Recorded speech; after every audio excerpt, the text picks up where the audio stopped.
तो चलिए शुरू करते हैं। आज की इस वीडियो के माध्यम से हम पारिस्थितिकी तंत्र तथा उसके घटक के बारे में पढ़ेंगे। पहले हम फैक्ट्स देखेंगे, उसके बाद संबंधित प्रश्नों को हल करेंगे।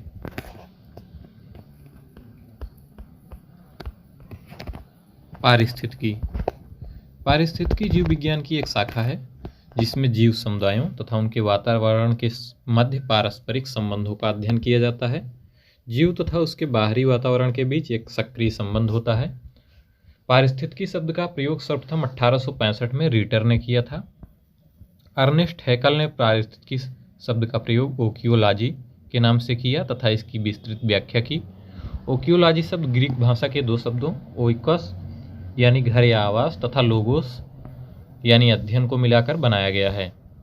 अर्नेस्ट हैकल 1869 के अनुसार जीवों के कार्बनिक और अकार्बनिक वातावरण और पारस्परिक संबंधों के अध्ययन को पारिस्थितिकी अथवा परिस्थिति विज्ञान कहते हैं।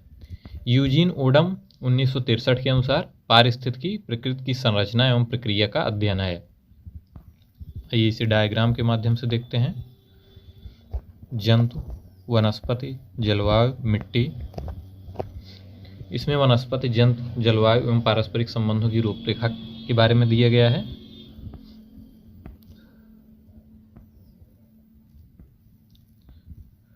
वर्ष 1935 में एजी टाउंसले द्वारा सर्वप्रथम पारिस्थितिकी तंत्र की संकल्पना प्रस्तावित की गई। एजी टाउंसले के अनुसार पारिस्थितिकी तंत्र भौतिक तंत्रों का एक विशेष प्रकार होता है जिसकी रचना अजैविक एवं जैविक घटकों से होती है।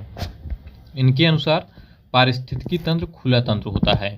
ये आकार में भिन्न भिन्न होते हैं। पारिस्थितिकी तंत्र में आकार के अनुसार परिवर्तन होता रहता है।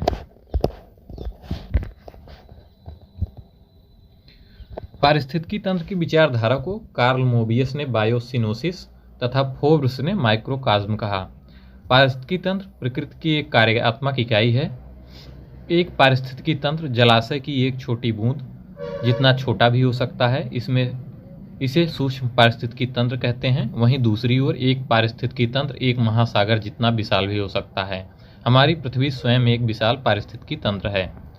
जैवमंडल यानी बायोस्फीयर मिट्टी, शैल, जल तथा वायु से बनी एक पतली परत है जो पृथ्वी के चतुर्दिक आवरण मंडल के रूप में व्याप्त सबसे बड़ा पारितंत्र है जिसके साथ जीवित जीव संबंधित है तथा यह मंडल जीवों का भरण पोषण करता है। इस प्रकार जैवमंडल एक आधारभूत ग्रही तंत्र होता है जिसके जैविक एवं अजैविक दो संघटक होते हैं। पारिस्थितिकी तंत्र एक प्राकृतिक इकाई है जिसमें एक क्षेत्र विशेष में सभी जीवधारी अर्थात पेड़ पौधे, जानवर, सूक्ष्म जीव शामिल हैं जो कि अपने अजैव पर्यावरण के साथ अंतःक्रिया करके एक संपूर्ण जैविक इकाई बनाते हैं। इसकी प्रमुख विशेषताएं। पारिस्थितिकी तंत्र जीवमंडल के एक सुनिश्चित क्षेत्र धारण करता है। पारिस्थितिकी तंत्र एक कार्यशील क्षेत्रीय इकाई है। इसकी रचना 3 मूल संघटकों से होती है। ऊर्जा संघटक, जैविक यानी बायोम संघटक, तीसरा अजैविक या भौतिक संघटक। पारिस्थितिकी तंत्र एक खुला तंत्र होता है। पारिस्थितिकी तंत्र प्राकृतिक संसाधन होते हैं अर्थात इसकी अपनी उत्पादकता होती है। किसी भी पारिस्थितिकी तंत्र का समय इकाई के संदर्भ में पर्यवेक्षण किया जाता है। पारिस्थितिकी तंत्र एक खुला तंत्र होता है क्योंकि उसमें ऊर्जा तथा पदार्थों का लगातार निवेश तथा बहिर्गमन होता रहता है। बंद तंत्र में यह क्रियाएं नहीं होती हैं। आइए अब इससे संबंधित प्रश्नों को हम देखेंगे। पहले प्रश्न को देखते हैं। पारिस्थितिकी निम्नलिखित के बीच पारस्परिक संबंधों का अध्ययन है। ए जीव तथा वातावरण, बी मनुष्य और वन, सी मृदा और जल, डी पति और पत्नी। तो इसका सही उत्तर ये होगा जीव और वातावरण। अगले प्रश्न को देखते हैं। पारिस्थितिकी तंत्र की संकल्पना को प्रस्तावित किया था। ए जी टेलर ने, बी ई हंटिंगटन ने, सी डी आर स्टूडर्ट ने, डी टाउंसले ने। तो इसका सही उत्तर डी होगा टाउंसले ने। वर्ष 1935 में ए जी टाउंसले द्वारा सर्वप्रथम पारितंत्र की संकल्पना प्रस्तावित की गई। ए जी टाउंसले के अनुसार पारिस्थितिकी तंत्र भौतिक तंत्रों का एक विशेष प्रकार होता है जिसकी रचना अजैविक एवं जैविक घटकों से होती है। अगले प्रश्न को देखते हैं। निम्न में से कौन पारिस्थितिकी तंत्र के विषय में सही नहीं है? ए यह अजैविक एवं जैविक दोनों संघटकों से युक्त होता है, बी इसकी अपनी स्वयं की उत्पादकता होती है, सी यह एक बंद तंत्र होता है, डी, यह प्राकृतिक संसाधन तंत्र होता है। तो इसका सही उत्तर सी होगा, यह एक बंद तंत्र होता है। यह कथन गलत है। पारिस्थितिकी तंत्र एक खुला तंत्र होता है क्योंकि इसमें ऊर्जा तथा पदार्थों का लगातार निवेश तथा बहिर्गमन होता रहता है। बंद तंत्र में यह क्रियाएं नहीं होती हैं। अगले प्रश्न को देखते हैं। निम्नलिखित में से कौन एक पारितंत्र के संबंध में सही नहीं है? ए, पारिस्थितिकी तंत्र किसी निश्चित स्थान समय इकाई के समस्त जीवों तथा भौतिक पर्यावरण का प्रतिनिधित्व करता है। बी, यह एक कार्यशील इकाई है। सी, इसकी अपनी उत्पादकता होती है। डी, यह एक बंद तंत्र होता है। तो इसमें भी डी गलत है, यह एक बंद तंत्र नहीं बल्कि खुला तंत्र होता है। अगले प्रश्न को देखते हैं। नीचे दो वक्तव्य दिए गए हैं जिनमें एक को अभिकथन ए, दूसरे को कारण आर कहा गया है। अभिकथन ए, जीवमंडल एक खुला विवृत तंत्र का उदाहरण है। कारण, जीवमंडल में पदार्थ के प्रारंभिक निवेश के बाद पुनः नए पदार्थों का निवेश नहीं हो सकता, परंतु ऊर्जा के निवेश एवं बहिर्गमन पर कोई प्रतिबंध नहीं होता।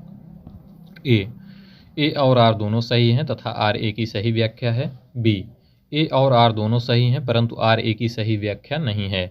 सी, ए सही है तथा आर गलत है। डी, ए गलत है तथा आर सही है। तो इसमें हमारा सही उत्तर सी होगा, ए सही है किंतु आर गलत है। आइए इसकी भी व्याख्या देख लेते हैं। जैवमंडल मिट्टी, शैल, जल तथा वायु से बनी एक पतली परत है जो पृथ्वी के चतुर्दिक आवरण मंडल के रूप में व्याप्त सबसे बड़ा पारितंत्र है, जिसके साथ जीवित जीव संबंधित हैं तथा जैवमंडल जीवों का भरण पोषण करता है। यह एक खुला तंत्र यानी ओपन सिस्टम है क्योंकि इसमें पदार्थों का लगातार निवेश तथा बहिर्गमन होता रहता है। ध्यातव्य है कि पारितंत्र से पोषक कभी समाप्त नहीं होते, ये बार बार पुनः चक्रित होते हैं एवं अनंत काल तक चलते रहते हैं। हालांकि किसी भी पारितंत्र में ऊर्जा का प्रवाह एक दिशीय होता है तथा ऊर्जा का 10% भाग ही एक पोषण स्तर से अगले पोषण स्तर में स्थानांतरित होता है। पारिस्थितिकी तंत्र में ऊर्जा का निवेश तथा बहिर्गमन चलता रहता है। अगले प्रश्न को देखते हैं। पृथ्वी का सर्वाधिक बृहद पारिस्थितिकी तंत्र निम्नलिखित में से कौन है? ए, जलमंडल, बी, जीवों, सी, स्थलमंडल, डी, जैवमंडल। तो इसका सही उत्तर डी होगा, जैवमंडल। इसकी व्याख्या हम पूर्व में कर चुके हैं। अब अगले टॉपिक को देखेंगे, पारितंत्र के घटक। किसी क्षेत्र के सभी जीवधारी तथा वातावरण में उपस्थित अजैविक घटक संयुक्त रूप से पारितंत्र का निर्माण करते हैं। पारितंत्र जैविक तथा अजैविक घटकों से मिलकर बनी हुई एक रचना होती है। पारिस्थितिकी तंत्र जीवमंडल में एक सुनिश्चित क्षेत्र धारण करता है। पारिस्थितिकी तंत्र एक कार्यशील क्षेत्रीय इकाई है। यह एक खुला तंत्र होता है। पारिस्थितिकी तंत्र प्राकृतिक संसाधन होते हैं अर्थात इसकी अपनी उत्पादकता होती है। आइए पारितंत्र के घटक को डायग्राम के माध्यम से समझते हैं। पारितंत्र के घटक के अंतर्गत मुख्यतः दो चीजें शामिल हैं, जैविक घटक, अजैविक घटक। अजैविक घटक के अंतर्गत भौतिक घटक, अकार्बनिक घटक और कार्बनिक घटक शामिल हैं, जबकि जैविक घटक के अंतर्गत उत्पादक, उपभोक्ता एवं अपघटक शामिल हैं। भौतिक घटक के अंतर्गत प्रकाश, तापमान, आर्द्रता, वायुमंडलीय दाब, स्थलाकृति जिसमें ऊंचाई एवं ढलान शामिल है एवं वायु शामिल है। अकार्बनिक घटक जल, मृदा, वायुमंडलीय गैसें, खनिज, चट्टान तत्व शामिल हैं। कार्बनिक घटक के अंतर्गत कार्बोहाइड्रेट, प्रोटीन, वसा, ह्यूमस तथा यूरिया शामिल है और इसमें उपभोक्ता प्राथमिक, द्वितीयक और तृतीयक के रूप में शामिल हैं।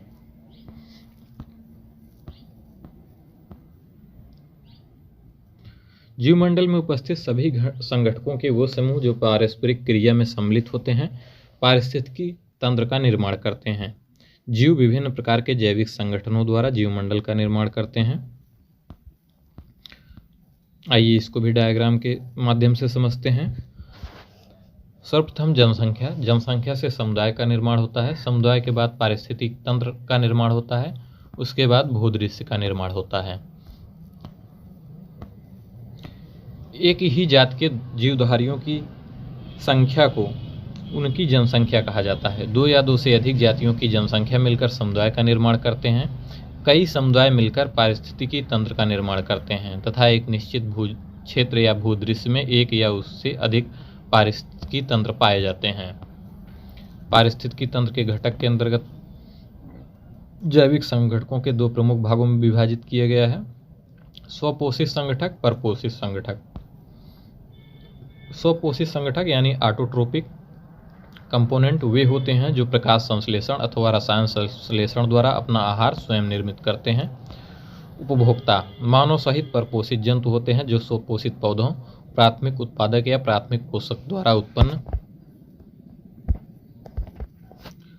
जैविक तत्वों से अपना आहार ग्रहण करते हैं, अतः उपभोक्ता द्वितीयक पोषक या द्वितीयक उत्पादक कहलाते हैं। वियोजक यानी डिकम्पोजर्स या अपघटक वे सूक्ष्म जीव जो मृत पौधों, जंतुओं, अन्य पदार्थों को सड़ा गलाकर वियोजित करते हैं। इसी प्रक्रिया के दौरान वे आहार ग्रहण करते हैं और जैविक तत्वों की पुनर्व्यवस्था भी करते हैं। प्रकृति में पारिस्थितिकी तंत्र की दो प्रमुख श्रेणियों में विभाजित किया जा सकता है। वे स्थलीय एवं जलीय तंत्र कहलाते हैं। घास स्थल, वन तथा मरुस्थल स्थलीय पारितंत्र के उदाहरण हैं। जलीय पारितंत्र में झील, नदी तथा समुद्र आते हैं। प्राकृतिक पारितंत्र मानवीय गतिविधियों द्वारा मानवीकृत पारितंत्र में परिवर्तित हो सकता है। उदाहरणतया घास स्थल प्रदेश के बहुत बड़े भाग को जोतकर उसे शस्य भूमि में परिवर्तित किया जा चुका है। मानव ने प्राकृतिक वनों के बड़े भागों को काटकर उस भूमि पर कृषि कार्य किया है, अतः वन, झील, घास का मैदान प्राकृतिक पारितंत्र है, जबकि धान का खेत मानव निर्मित कृत्रिम पारिस्थितिकी तंत्र है। पारिस्थितिक तंत्र को निम्न प्रकार से वर्गीकृत किया जाता है, आइए देखते हैं। स्थलीय, जलीय, मानवीकृत। स्थलीय में वन, घास स्थल, मरुस्थल शामिल हैं। जलीय में अलवड़ी जल और लवड़ी जल, तालाब, झील, झरना और लवड़ी जल में झील, ज्वार, नदमुख और समुद्र शामिल हैं। मानवकृत में कृषि खेत या खलिहान, जल जीवशाला जिसे एक्वेरियम हम के नाम से जानते हैं, अंतरिक्ष यान शामिल है। पृथ्वी के लगभग 71% भाग पर जलीय पारिस्थितिकी तंत्र का विस्तार है, अतः यह तंत्र विश्व के सर्वाधिक क्षेत्र पर फैला है। सागरीय यानी महासागर पारिस्थितिकी तंत्र सबसे अधिक स्थिर पारिस्थितिकी तंत्र है। सागरीय पारिस्थितिकी तंत्र अपनी रासायनिक संरचना के कारण स्थिर रहता है। सागरीय जल खारा होने के साथ ही घुलित ऑक्सीजन, प्रकाश व तापमान के स्थिर रहने के कारण सबसे स्थिर तंत्र है। समुद्र विश्व का विशालतम पारिस्थितिकी तंत्र है। पृथ्वी पर विद्यमान जलमंडल का लगभग 97% भाग समुद्री जल होता है। समुद्री जल में सर्वाधिक व्याप्त लवण सोडियम क्लोराइड है। पृथ्वी पर पाए जाने वाले विभिन्न समुद्र आपस में मिले हुए हैं, ये बटे हुए नहीं हैं, जैसा कि स्थलीय महाद्वीपों के बीच देखने को मिलता है। ध्रुवों तथा मध्य रेखा के तापमान में बहुत अधिक अंतर पाया जाता है, इससे समुद्री धाराएं उत्पन्न होती हैं। इन्हीं समुद्री धाराओं के कारण जल का सारे समुद्र में एक सा मिश्रण बना रहता है। इस कारण तापमानों का स्तरण जैसा कि झीलों में होता है नहीं हो पाता और जल में ऑक्सीजन की कमी भी नहीं होने पाती। समुद्र में ज्वार भाटा आते रहते हैं, जिससे जल स्तर बदलता रहता है। समुद्री पारिस्थितिकी तंत्र में स्तरण यानी स्ट्रैटिफिकेशन पाया जाता है, जो इस प्रकार है।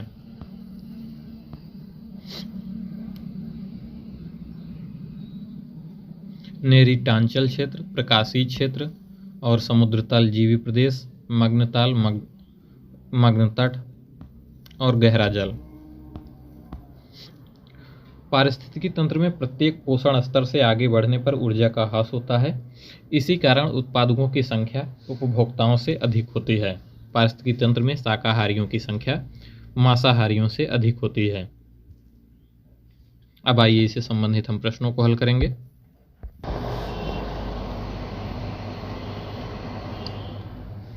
तो आइए पहले प्रश्न को देखते हैं। जहां जीव रहता है उस सटीक जगह को कहते हैं। ए आवास, बी पारितंत्र, सी निकेत या नीच, डी बायोम, ई उपर्युक्त में से कोई नहीं या उपर्युक्त में से एक से अधिक। तो इसमें हमारा सही उत्तर ई होगा, उपर्युक्त में से एक से अधिक। किसी प्रजाति विशेष के पौधों या जीवों का या अन्य जीवधारियों के रहने की जगह आवास कहलाती है। जब कोई पादप या जंतु समुदाय किसी बृहद भौगोलिक क्षेत्र पर निवास करता है तो उसे बायोम कहते हैं। उदाहरणतः वन, घास स्थल, रेगिस्तान, टुंड्रा बायोम। अगले प्रश्न को देखते हैं। निम्नलिखित में से कौन सा एक पारितंत्र यानी इकोसिस्टम शब्द का सर्वोत्कृष्ट वर्णन है? ए एक दूसरों से अन्योन्य क्रिया करने वाले जीवों ऑर्गेनिज्म का एक समुदाय, बी पृथ्वी का वह भाग जो सजीव जीवों लिविंग ऑर्गेनिज्म द्वारा आवासित है, सी जीवों ऑर्गेनिज्म का समुदाय साथ ही पर्यावरण जिसमें वे रहते हैं, डी किसी भौगोलिक क्षेत्र के वनस्पति जात और प्राणी जात। तो इसमें हमारा सही उत्तर सी होगा, जीवों ऑर्गेनिज्म का समुदाय, साथ ही वह पर्यावरण जिसमें वे रहते हैं। अगले प्रश्न को देखते हैं। अधोलिखित में से कौन सा जीव के जैवमंडल तथा जैविक संगठन का सही क्रम है? ए जनसंख्या, पारिस्थितिकी तंत्र, समुदाय, भूदृश्य। बी भूदृश्य, समुदाय, पारिस्थितिकी तंत्र, जनसंख्या। सी जनसंख्या, समुदाय, पारिस्थितिकी तंत्र, भूदृश्य। डी जनसंख्या, भूदृश्य, समुदाय, पारिस्थितिकी तंत्र। तो इसमें हमारा सही उत्तर सी होगा, जनसंख्या। जनसंख्या के उपरांत समुदाय का निर्माण होता है, समुदाय से पारिस्थितिकी तंत्र, पारिस्थितिकी तंत्र से एक भूदृश्य का निर्माण होता है।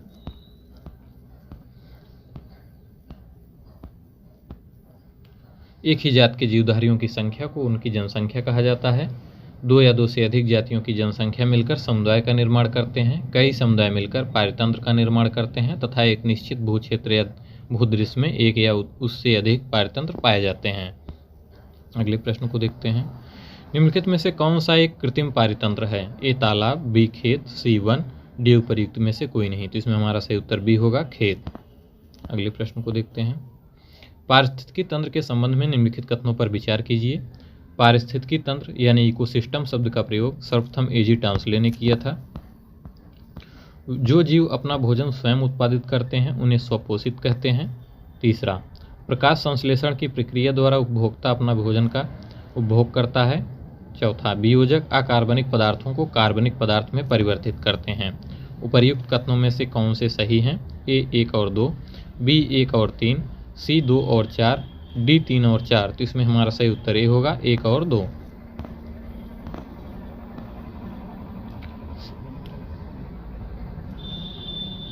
पारिस्थितिकी तंत्र का प्रयोग एजी टांसले ने किया। पारिस्थितिकी तंत्र के अंतर्गत जैविक संगठक को दो प्रमुख भागों में बांटा गया है, स्वपोषित और परपोषित संगठक। स्वपोषित वे होते हैं जो प्रकाश संश्लेषण तथा रसायन संश्लेषण द्वारा अपना आहार स्वयं निर्मित करते हैं।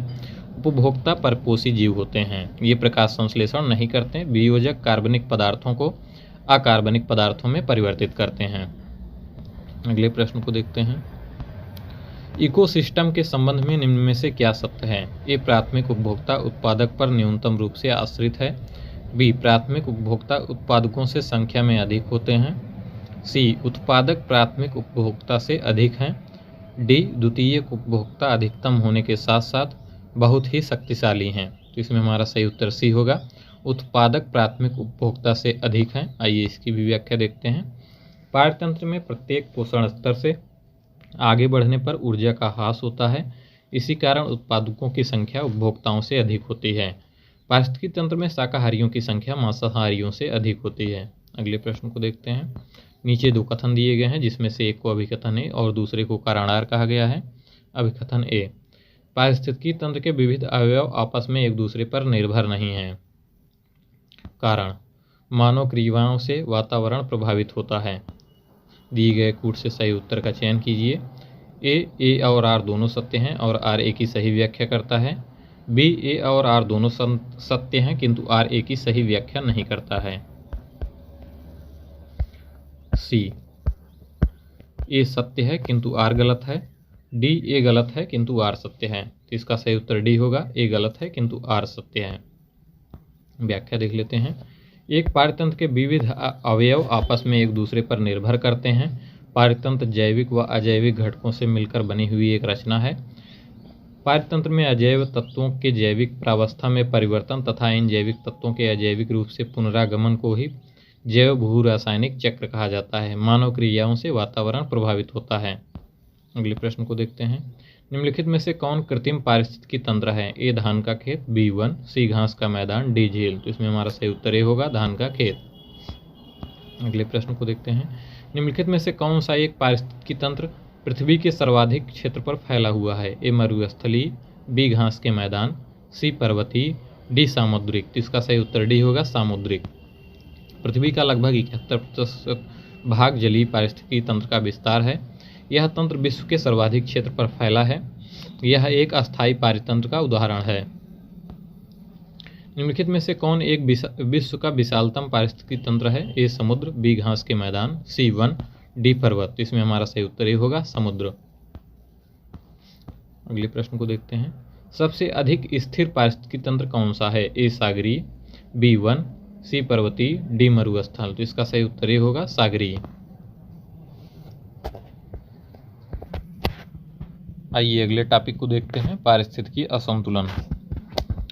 पारिस्थितिकी तंत्र सामान्यतः संतुलित अवस्था में अपनी विभिन्न गतिविधियों को संचालित करता रहता है, परंतु विभिन्न कारणों यथा वनोन्मूलन, प्रदूषण इत्यादि से पारिस्थितिकी तंत्र असंतुलन की समस्या उत्पन्न हो जाती है।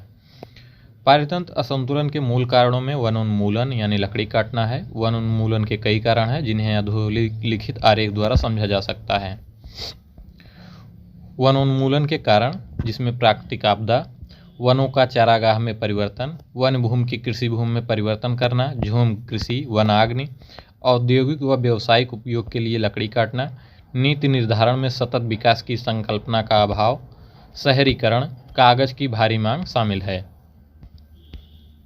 भारत में पारिस्थितिकी असंतुलन के मूल कारणों में वनोन्मूलन है, जबकि मरुस्थलीकरण, बाढ़, अकाल और वर्षा की परिवर्तनीयता इसके गौड़ कारणों में से है। वन्यजीव संरक्षण, वन रोपण, पदार्थों का पुनर्चक्रण, पर्यावरण में व्याप्त प्रदूषण का निवारण पर्यावरणीय संतुलन बनाए रखने में मददगार होता है। जल प्रबंधन, वन रोपण, वन्यजीव सुरक्षा से पारिस्थितिकी संतुलन सकारात्मक रूप से प्रभावित होते हैं। औद्योगिक प्रबंधन से पारिस्थितिकी संतुलन का कोई संबंध नहीं है। वनों को काटना भी पर्यावरण संतुलन को बनाए रखने में मदद नहीं करता है। आइए अभी उनसे संबंधित प्रश्नों को देखते हैं। पहले प्रश्न को देखते हैं, निम्न में से कौन सा एक पारिस्थितिकी संतुलन बनाए रखने में मदद नहीं करता है? ए वनों को काटना, बी वन रोपण, सी वर्षा जल प्रबंधन, डी जैवमंडल भंडार। तो इसमें सही उत्तर ये होगा वनों को काटना। अगले प्रश्न को देखते हैं, भारत में पारिस्थितिकी असंतुलन का निम्नलिखित में से कौन सा एक प्रमुख कारण है? ए वनोन्मूलन, बी मरुस्थलीकरण, सी बाढ़ एवं अकाल, डी वर्षा की परिवर्तनीयता। तो इसमें हमारा सही उत्तर ये होगा वनोन्मूलन। अगले प्रश्न को देखते हैं, निम्नलिखित में से किस कार्य से पारिस्थितिक संतुलन बिगड़ता है? ए लकड़ी काटना, बी सामाजिक वानिकी, सी वन महोत्सव, डी वनारोपण। तो इसका सही उत्तर ये होगा लकड़ी काटना। अगले प्रश्न को देखते हैं, निम्नलिखित में से किसका पारिस्थितिकी संतुलन से संबंध नहीं है? ए जल प्रबंधन, बी वन रोपण, सी औद्योगिक प्रबंधन, डी वन्यजीव सुरक्षा। तो इसका सही उत्तर सी होगा औद्योगिक प्रबंधन। आइए अगले टॉपिक को देखते हैं, वहन क्षमता व पारिस्थितिक कर्मता। एक संतुलित पारिस्थितिकी तंत्र में जीवों की वृद्धि भी संतुलित होती है। यह संतुलित वृद्धि किसी पारितंत्र की वहन क्षमता के अनुरूप होती है। वहन क्षमता अथवा जनसंख्या वहन क्षमता, कैरिंग कैपेसिटी, किसी भौगोलिक क्षेत्र के पारितंत्र में किसी जीवधारी प्रजाति की उस अधिकतम जनसंख्या के रूप में परिभाषित की जाती है जिसे उस पारितंत्र के संसाधन पोषण प्रदान कर सकते हैं। वहन क्षमता से अधिक जनसंख्या वृद्धि उस पारितंत्र पर दबाव डालेगी और अत्यधिक वृद्धि उस तंत्र के विफल हो जाने का कारण भी बन सकती है। प्रजनन या संख्या वृद्धि किसी भी जीवधारी का अंतर्निहित गुण होता है। बिना पर्यावरण की रुकावट के प्रजनन की यह क्षमता जैविक विभव यानी बायोटिक पोटेंशियल कहलाती है, जिसे संकेताक्षर आर से दर्शाया जाता है। परंतु पर्यावरण प्रतिरोध बढ़ने के साथ वृद्धि रुक जाती है। यह वृद्धि एक निश्चित ऊपरी सीमा तक होती है। इसी ऊपरी सीमा को वहन क्षमता कहते हैं।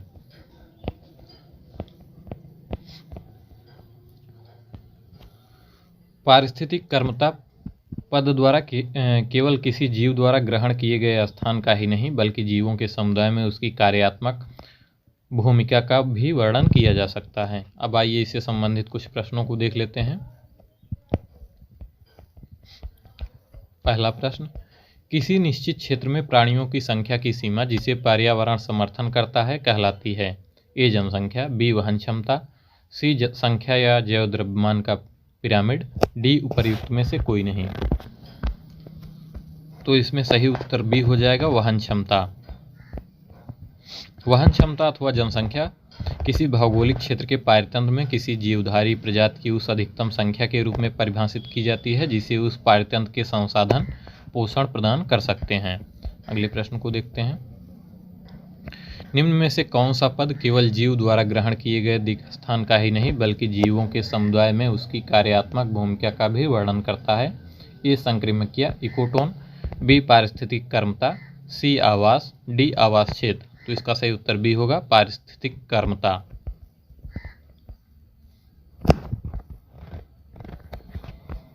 आइए अगले टॉपिक को देखते हैं, खाद्य श्रृंखला।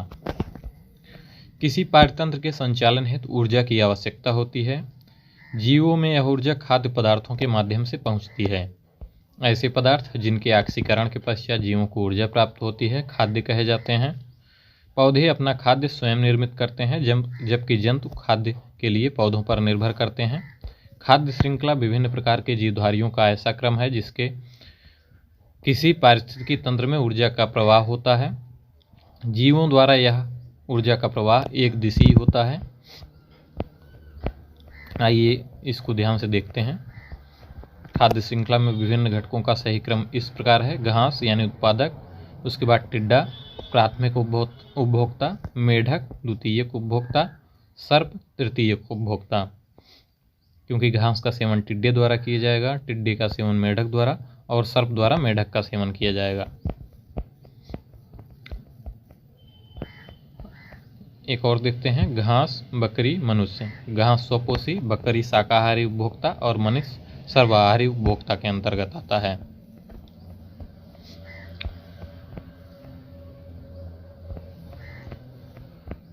उत्पादक जैसे पेड़ पौधे, शैवाल आदि। उपभोक्ता जैसे जानवर, मनुष्य आदि। अपघटक के अंतर्गत कवक एवं जीवाणु शामिल हैं। तंत्र में ऊर्जा का अंतरण क्रमबद्ध स्तरों की एक श्रृंखला में होता है जिसे खाद्य श्रृंखला कहते हैं। पारतंत्र के विभिन्न जीव, पेड़ पौधे एवं जंतु अपने पोषण संबंधी आवश्यकताओं के अनुसार एक दूसरे पर निर्भर होते हैं। पारतंत्र के जैविक घटकों में हरे पौधे उत्पादक घटक के अंतर्गत आते हैं। हरे पौधे सूर्य के प्रकाश का उपयोग करके प्रकाश संश्लेषण की विधि द्वारा अपना आहार स्वयं बनाते हैं। इस प्रकार पौधों को स्वपोषी यानी ऑटोट्रोफ्स भी कहा जाता है। हरे पौधे मानव सहित समस्त जंतुओं के लिए प्रत्यक्ष अथवा अप्रत्यक्ष रूप से आहार एवं ऊर्जा की आपूर्ति के प्रमुख स्रोत होते हैं। वे सभी जो जीव जो प्रकाश संश्लेषण के द्वारा भोजन का निर्माण करते हैं प्राथमिक पोषक या उत्पादक कहलाते हैं। पौधे प्रकाश संश्लेषण हरे रंग के लवक क्लोरोफिल की सहायता से करते हैं। क्लोरोफिल के कारण ही पौधे हरे रंग के दिखते हैं। समुद्री खाद्य श्रृंखला में फाइटोप्लैंक्टन्स मुख्य प्राथमिक उत्पादक होते हैं। ये प्रकाश संश्लेषण की प्रक्रिया द्वारा ऊर्जा प्राप्त करते हैं। पृथ्वी के वायुमंडल में उपस्थित ऑक्सीजन की अधिकतर मात्रा के लिए फाइटोप्लैंक्टन्स ही उत्तरदायी है। विभिन्न पारिस्थितिकी तंत्र के प्राथमिक उत्पादक इस प्रकार हैं। गहरे जलीय स्रोत या समुद्र के में फाइटोप्लैंक्टन पाए जाते हैं। छिछले पानी में जड़युक्त पौधे, घास स्थल में विभिन्न प्रकार की घासें एवं जंगली शाकी पौधे, फसल भूमि में फसल के पौधे। किसी खाद्य श्रृंखला में मुख्य शाकाहारी प्राणी ही प्राथमिक उपभोक्ता की श्रेणी में आते हैं। उदाहरणतया हिरण शाकाहारी प्राणी है, यथा यह प्राथमिक उपभोक्ता है। चींटी अपघटक तथा प्राथमिक उपभोक्ता दोनों की श्रेणी में आती है। यह पौधों को खाकर सेलुलोज से ऊर्जा प्राप्त करती है। बाघ मांसाहारी प्राणी है तथा लोमड़ी सर्वाहारी है। ये दोनों प्राथमिक उपभोक्ता की श्रेणी में नहीं आते, अतः वे जीवधारी जो अपना भोजन प्राथमिक उत्पादकों हरे पौधों से प्राप्त करते हैं प्राथमिक उपभोक्ता कहलाते हैं। इन शाकाहारी प्राणियों को खाने वाले जीवधारियों को मांसाहारी कहा जाता है, अतः उपभोक्ता परपोषी जीव होता है। शाक सब्जियों का सेवन करने पर मनुष्य प्राथमिक उपभोक्ता, जबकि मांस भक्षी होने पर द्वितीयक उपभोक्ता की श्रेणी में आएगा। अपघटक वे जीव होते हैं जो अपक्षय या सड़न की प्रक्रिया को तेज करते हैं जिससे पोषक तत्वों का पुनर्चक्रीकरण हो सके। अपघटक निर्जीव कार्बनिक तत्वों को अकार्बनिक यौगिकों में तोड़ते हैं। सूक्ष्म जीवों की एक विस्तृत किस्म जैसे फफूंद, जीवाणु, गोलकृमि, प्रोटोजोआ और केचुआ अपघटकों की भूमिका अदा करते हैं। अपघटक पोषण के लिए मृत कार्बनिक पदार्थ या अपरद पर निर्भर करते हैं। अधिकांश अपघटक उपभोक्ता की तरह अपना भोजन निगलते नहीं हैं, बल्कि वे अपने शरीर से मृत या मृतप्राय जीवधारियों, पौधों व जंतुओं पर विभिन्न प्रकार के एंजाइम का श्रावण करते हैं। इससे विघटित होकर मृदा में सामान्य अकार्बनिक पदार्थ का उत्सर्जन हो जाता है तथा इन्हें पौधे मृदा से प्राप्त करते हैं। इस प्रकार कार्बन, नाइट्रोजन, फास्फोरस व अन्य कार्बनिक तत्वों का पारतंत्र में पुनर्चक्रीकरण हो जाता है। स्थलीय पारतंत्र की तरह ही समुद्री पारतंत्र में भी खाद्य आहार श्रृंखला पाई जाती है। एक साधारण समुद्री आहार श्रृंखला का सही क्रम इस प्रकार है। डायटम यानी सोपोसी जीव, क्रस्टेशियाई शाकाहारी उपभोक्ता, हेरिंग मांसाहारी उपभोक्ता। तितलियां कई पुष्पीय पौधों के परागण में महत्वपूर्ण भूमिका निभाती है, अतः इनकी संख्या में गिरावट से पौधों के परागण पर प्रतिकूल प्रभाव पड़ सकता है। तितलियां खाद्य श्रृंखला में निम्न सदस्य के रूप में कार्य करती हैं। यह बर्रे, मकड़ी, पक्षी, मेढक, सर्प इत्यादि का भोजन है। अतः तितलियों की संख्या में गिरावट से इस खाद्य श्रृंखला पर भी प्रतिकूल प्रभाव पड़ सकता है। अब आइए इससे संबंधित हम प्रश्नों को देखते हैं। तो आइए पहले प्रश्न को देखते हैं। एक घास स्थलीय पारतंत्र के खाद्य श्रृंखला में विभिन्न घटकों का सही क्रम है। ए घास टिड्डा मेढक सर्प, बी घास टिड्डा सर्प मेढक, सी टिड्डा मेढक घास सर्प, डी टिड्डा सर्प मेढक घास। तो इसका सही उत्तर ये होगा घास टिड्डा मेढक सर्प। अगले प्रश्न को देखते हैं। इनमें से कौन खाद्य श्रृंखला का निर्माण करता है? ए घास गेहूं आम, बी घास बकरा आदमी, सी बकरा कौआ हाथी, डी घास मछली बकरा, ई इनमें से कोई नहीं। तो इसका सही उत्तर भी होगा घास बकरा आदमी। इसमें घास प्राथमिक उत्पादक, बकरा प्राथमिक उपभोक्ता तथा आदमी द्वितीयक उपभोक्ता है। निम्न में से कौन आहार श्रृंखला का निर्माण करते हैं? ए घास गेहूं तथा आम, बी घास बकरी तथा मानव, सी बकरी गाय तथा हाथी, डी घास मछली तथा बकरी, ई उपर्युक्त में से कोई नहीं। तो इसका सही उत्तर भी होगा घास बकरी तथा मानव। अगले प्रश्न को देखते हैं। निम्न में से कौन पारतंत्र का कौन एक जीवी संगठक नहीं है? ए वायु, बी वनस्पति, सी जीवाणु, डी जानवर। तो इसका सही उत्तर ये होगा वायु। वायु पारतंत्र का अजैविक संगठक है, शेष जैविक संगठक है। अगले प्रश्न को देखते हैं। पारतंत्र में खाद्य श्रृंखलाओं के संदर्भ में निम्नलिखित कथनों पर विचार कीजिए। पहला, खाद्य श्रृंखला उस क्रम का निर्देशन करती है जिसमें जीवों की एक श्रृंखला एक दूसरे के आहार द्वारा पोषित होती है। दूसरा, खाद्य श्रृंखला एक जात की समष्टि के अंतर्गत पाई जाती है। खाद्य श्रृंखला उस प्रत्येक जीव की संख्याओं का जो दूसरे के द्वारा खाई जाती है निदर्शन करती है। उपर्युक्त कथनों में से कौन सा या कौन से सही हैं? ए केवल एक, बी केवल एक और दो, सी एक दो और तीन, डी कोई नहीं। तो इसका सही उत्तर ये होगा केवल एक। आइए व्याख्या देखते हैं। पारतंत्र में ऊर्जा का अंतरण क्रमबद्ध स्तरों की एक श्रृंखला में होता है जिसे खाद्य श्रृंखला कहते हैं। पारतंत्र के विभिन्न जीव, पेड़ पौधे यथा जंतु अपनी पोषण संबंधी आवश्यकताओं के अनुसार एक दूसरे पर निर्भर होते हैं। खाद्य श्रृंखला विभिन्न जात की समष्टि के अंतर्गत पाई जाती है, न कि एक जात के अंतर्गत। खाद्य श्रृंखला में जीवों की निर्भरता का विश्लेषण नहीं पाया जाता। अगले प्रश्न को देखते हैं।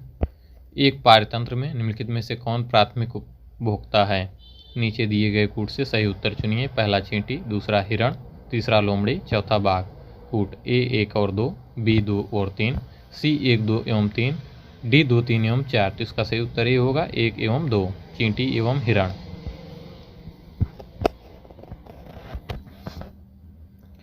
किसी खाद्य श्रृंखला में मुख्यतः शाकाहारी प्राणी ही प्राथमिक उपभोक्ता की श्रेणी में आते हैं। दिए गए विकल्प में हिरण शाकाहारी प्राणी है, यह प्राथमिक उपभोक्ता है। चींटी अपघटक तथा प्राथमिक उपभोक्ता दोनों की श्रेणी में आती है। यह पौधों को खाकर सेलुलोज से ऊर्जा प्राप्त करती है। अगले प्रश्न को देखते हैं। कुछ कारणवश यदि तितलियों की जाति की संख्या में बड़ी गिरावट होती है तो इसका संभावित परिणाम क्या हो सकता है या हो सकते हैं? कुछ पौधों के परागण पर प्रतिकूल प्रभाव पड़ सकता है। दूसरा, कुछ कृषि पौधों में कवकीय संक्रमण प्रचंड रूप से बढ़ सकता है। तीसरा, इसके कारण बर्रों, मकड़ियों और पक्षियों की कुछ प्रजाति की समष्टि में गिरावट हो सकती है। नीचे दिए गए कूट से सही उत्तर चुनिए। ए केवल एक, बी केवल दो और तीन, सी केवल एक और तीन, डी एक दो और तीन। तो इसका सही उत्तर सी होगा एक और तीन। तितलियां कई पुष्पीय पौधों के परागण में महत्वपूर्ण भूमिका निभाती हैं। इनकी संख्या में गिरावट से पौधों के परागण पर प्रतिकूल प्रभाव पड़ता है। तितलियां खाद्य श्रृंखला में निम्न सदस्य के रूप में कार्य करती हैं। यह बर्रे, मकड़ी, पक्षी, मेढक, सर्प इत्यादि का भोजन है। तितलियों की संख्या में गिरावट से इन खाद्य श्रृंखला पर भी प्रतिकूल प्रभाव पड़ सकता है। अगला प्रश्न, खाद्य श्रृंखला यानी फूड चेन में मानव है। एक निर्माता, बी केवल प्राथमिक उपभोक्ता, सी केवल द्वितीयक उपभोक्ता, डी प्राथमिक तथा द्वितीयक उपभोक्ता। तो इसका सही उत्तर डी होगा, प्राथमिक तथा द्वितीयक उपभोक्ता। शाकाहारी होने पर प्राथमिक उपभोक्ता तथा द्वितीयक उपभोक्ता जब वह मांसाहारी होता है। अगले प्रश्न को देखते हैं। समुद्री वातावरण में मुख्य प्राथमिक उत्पादक होते हैं, ए फाइटोप्लैंक्टन्स, बी समुद्री अपृतृण, सी समुद्री आवृतबीजी, डी जलीय ब्रायोफाइट्स। तो इसका सही उत्तर ये होगा, फाइटोप्लैंक्टन्स। अगले प्रश्न को देखते हैं। पारिस्थितिकी तंत्र में जैविक घटकों में कौन उत्पादक घटक है, ए गाय, बी मोर, सी बाघ, डी हरे पौधे। तो इसका सही उत्तर डी होगा, हरे पौधे। अगले प्रश्न को देखते हैं। प्रथम पोषक स्तर के अंतर्गत आते हैं, ए शाकाहारी जंतु, बी मांसाहारी जंतु, सी सर्वभक्षी जंतु, डी हरित पादप। तो इसका सही उत्तर डी होगा, हरित पादप। वे सभी पौधे जो प्रकाश संश्लेषण के द्वारा भोजन का निर्माण करते हैं प्राथमिक पोषक अथवा उत्पादक कहलाते हैं। जैविक एवं अजैविक संगठकों के मध्य बिचौलिए का कार्य करते हैं, ए परजीवी, बी वियोजक, सी उत्पादक, डी उपभोक्ता। तो इसका सही उत्तर सी होगा, उत्पादक। उत्पादक जैविक एवं अजैविक घटकों के मध्य बिचौलिए का कार्य करते हैं, क्योंकि एक ओर जहां ये प्रकाश संश्लेषण द्वारा अपना भोजन बनाते हैं तथा मृदा से खनिज व पोषक तत्व प्राप्त करते हैं, वहीं दूसरी ये स्वयं उपभोक्ताओं शाकाहारी, मांसाहारी व हरी जीवों के लिए प्रत्यक्ष अथवा अप्रत्यक्ष रूप से भोजन के स्रोत के रूप में विद्यमान होते हैं। अगला प्रश्न, पारिस्थितिकी तंत्र के संदर्भ में निम्नलिखित कथनों पर विचार कीजिए। पहला, स्वपोषी स्तर पर उत्पादन को प्राथमिक उत्पादकता कहा जाता है। दूसरा, द्वितीयक उत्पादकता का संदर्भ परपोषी स्तर के उत्पादन से है। उपरोक्त कथनों में से कौन सा सही है? यह है ए केवल एक, बी केवल दो, सी एक तथा दो दोनों, डी ना तो एक ना ही दो। तो इसका सही उत्तर सी होगा, एक तथा दो दोनों। पारतंत्र में जैविक संगठकों को दो प्रमुख भागों में बांटा गया है, स्वपोषी व परपोषी। स्वपोषी जो प्रकाश संश्लेषण की सहायता से अपना आहार स्वयं बनाते हैं, प्राथमिक पोषक या उत्पादक कहलाते हैं। द्वितीयक उपभोक्ता परपोषित जंतु होते हैं, जो स्वपोषित पौधों यानी प्राथमिक उत्पादक द्वारा उत्पन्न जैविक तत्वों से अपना आहार ग्रहण करते हैं। तृतीयक उपभोक्ता प्रायः द्वितीयक उपभोक्ता द्वारा उत्पन्न जैविक तत्वों से आहार प्राप्त करते हैं, जिसे इस प्रकार भी समझा जा सकता है।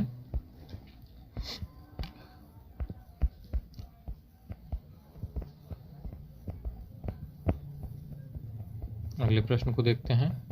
निम्नलिखित युग्मों में से कौन सा सही सुमेलित है? ए पर्वत सर्वाधिक अस्थायी पारिस्थितिकी तंत्र, तो ये गलत है। सर्वाधिक अस्थायी पारिस्थितिकी तंत्र समुद्र है। अजैविक अवयव, अजैविक अवयव के अंतर्गत जीवाणु शामिल नहीं है, इसमें वायु, जल, मृदा, खनिज, लवण आदि शामिल हैं। हरे पौधे पारिस्थितिकी तंत्र, यह सही है। हरे पौधे पारितंत्र के मुख्य अंग हैं। वर्षा, ग्लोबल वार्मिंग, यह भी गलत है। तो इसका सही उत्तर सी होगा, हरे पौधे पारिस्थितिकी तंत्र। अगले प्रश्न को देखते हैं। पारतंत्र में खाद्य श्रृंखलाओं के संदर्भ में निम्नलिखित कथनों पर निम्न में से किस प्रकार का या किस प्रकार के जीव अपघटक जीव कहलाते हैं? पहला विषाणु, दूसरा कवक, तीसरा जीवाणु। नीचे दिए गए कूट का सही प्रयोग कर सही उत्तर चुनिए। ए केवल एक, बी केवल दो और तीन, सी एक और तीन, डी एक, दो और तीन। तो इसका सही उत्तर बी होगा, केवल दो और तीन। अपघटक वे जीव होते हैं जो क्षय या सड़न की प्रक्रिया को तेज करते हैं, जिससे पोषक तत्वों का पुनर्चक्रीकरण हो सके। अपघटक निर्जीव कार्बनिक तत्वों को अकार्बनिक यौगिकों में तोड़ते हैं। अगले प्रश्न को देखते हैं। निम्नलिखित में से कौन सा एक आहार श्रृंखला का सही क्रम है? ए डायटम क्रस्टेशियाई हेरिंग, बी क्रस्टेशियाई diatom herring, C diatom herring क्रस्टेशियाई, डी क्रस्टेशियाई हेरिंग डायटम। तो इसमें हमारा सही उत्तर ही होगा, डायटम क्रस्टेशियाई हेरिंग। डायटम स्वपोषी होता है, क्रस्टेशियाई शाकाहारी उपभोक्ता, हेरिंग मांसाहारी उपभोक्ता। आइए अगले टॉपिक को देखते हैं, ऊर्जा का प्रवाह। पारिस्थितिकी निकाय में ऊर्जा का प्राथमिक स्रोत सौर ऊर्जा यानी सौर ऊर्जा है, सूर्य जिसमें शामिल है। जैवमंडलीय पारितंत्र में ऊर्जा का प्रवाह एक दिशीय होता है। जैवमंडलीय पारिस्थितिकी तंत्र धरती पर स्थापित सभी पारिस्थितिकी प्रणाली का योग है। ऊर्जा का प्रवाह अजैविक प्रणाली से जैविक प्रणाली की दिशा में होता है। ऊष्मागतिक गतिकी के नियम के अनुसार ऊर्जा का न तो सृजन हो सकता है, न ही नष्ट किया जा सकता है। यह एक स्वरूप से दूसरे स्वरूप में परिवर्तित हो सकती है। दूसरे नियम के अनुसार ऊर्जा का एक रूप से दूसरे रूप में परिवर्तित होती है तो उसका कुछ ह्रास हो जाता है। अतः उत्पाद में अपेक्षाकृत कम ऊर्जा होती है। ऊर्जा उत्पादक से प्राथमिक उपभोक्ता की तरफ, प्राथमिक से द्वितीयक उपभोक्ता की तरफ तथा द्वितीयक से तृतीयक उपभोक्ता की तरफ प्रवाहित होती है। हर पोषण स्तर पर उपलब्ध ऊर्जा की मात्रा घटती जाती है। स्वपोषी जीवों द्वारा ग्रहण की गई ऊर्जा पुनः सौर ऊर्जा में परिवर्तित नहीं होती है तथा शाकाहारियों को स्थानांतरित की गई ऊर्जा को स्वपोषी जीव नहीं प्राप्त कर सकते हैं। अतः ऊर्जा का प्रवाह एक दिशीय होता है। पारिस्थितिकी तंत्र में उत्पादकों की सकल उत्पादकता का लगभग 10% भाग ही शाकाहारियों द्वारा स्वांगीकृत हो पाता है।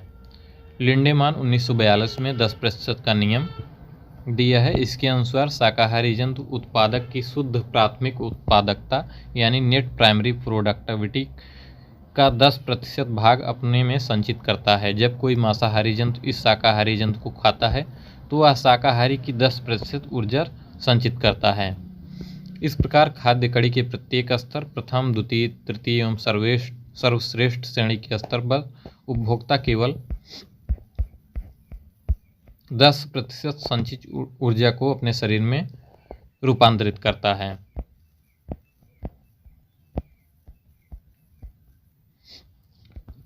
इस डायग्राम के माध्यम से हम ऊर्जा का प्रवाह देख सकते हैं। सूर्य का प्रकाश, फिर उत्पादक, उत्पादक से शाकाहारी, फिर मांसाहारी, फिर शीर्ष मांसाहारी।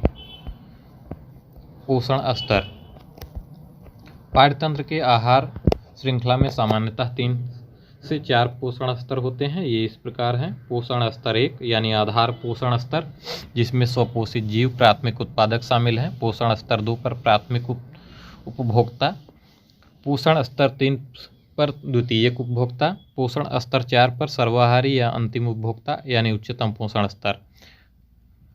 अपघटक उपर्युक्त सभी पोषण स्तरों से आहार ग्रहण करते हैं।